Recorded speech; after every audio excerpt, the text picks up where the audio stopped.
Matthieu, chapitre 19. Lorsque Jésus eut fini de prononcer ces paroles, il quitta la Galilée et alla dans le territoire de la Judée, de l'autre côté du Jourdain.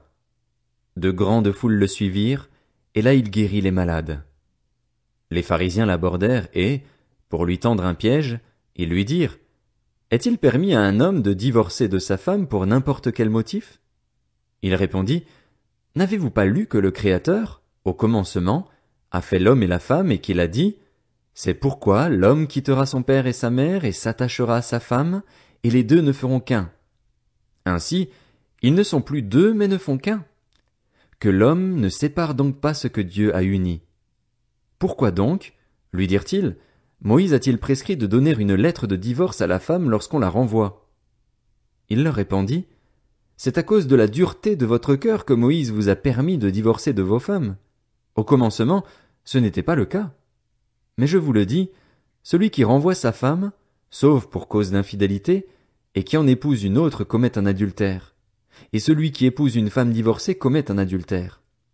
Ses disciples lui dirent: Si telle est la condition de l'homme vis-à-vis de la femme, il vaut mieux ne pas se marier. Il leur répondit: Tous ne comprennent pas cette parole, mais seulement ceux à qui cela est donné. En effet, il y a des eunuques qui le sont dès le ventre de leur mère, d'autres le sont devenus par les hommes, et il y en a qui se sont fait eux-mêmes eunuques à cause du royaume des cieux. Que celui qui peut comprendre comprenne. Alors des gens lui amenèrent des petits enfants afin qu'il pose les mains sur eux et prie pour eux. Mais les disciples leur firent des reproches. Jésus dit: Laissez les petits enfants, ne les empêchez pas de venir à moi, car le royaume des cieux est pour ceux qui leur ressemblent. Il posa les mains sur eux et partit de là. Un homme s'approcha et dit à Jésus: Bon maître, que dois-je faire de bon pour avoir la vie éternelle? Il lui répondit: Pourquoi m'appelles-tu bon? Personne n'est bon, si ce n'est Dieu seul. Si tu veux entrer dans la vie, respecte les commandements. Lesquels? Lui dit-il. Et Jésus répondit: Tu ne commettras pas de meurtre. Tu ne commettras pas d'adultère. Tu ne commettras pas de vol. Tu ne porteras pas de faux témoignages. Honore ton père et ta mère, et tu aimeras ton prochain comme toi-même. Le jeune homme lui dit: J'ai respecté tous ces commandements dès ma jeunesse. Que me manque-t-il encore? Jésus lui dit: Si tu veux être parfait, va vendre ce que tu possèdes, donne-le aux pauvres et tu auras un trésor dans le ciel.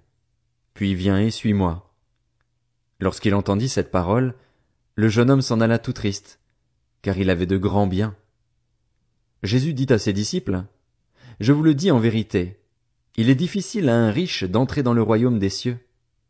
Je vous le dis encore, il est plus facile à un chameau de passer par un trou d'aiguille qu'à un riche d'entrer dans le royaume de Dieu. Quand les disciples entendirent cela, ils furent très étonnés et dirent: Qui peut donc être sauvé? Jésus les regarda et leur dit: Aux hommes cela est impossible, mais à Dieu tout est possible. Pierre prit alors la parole et dit: Voici, nous avons tout quitté et nous t'avons suivi. Que se passera-t-il pour nous?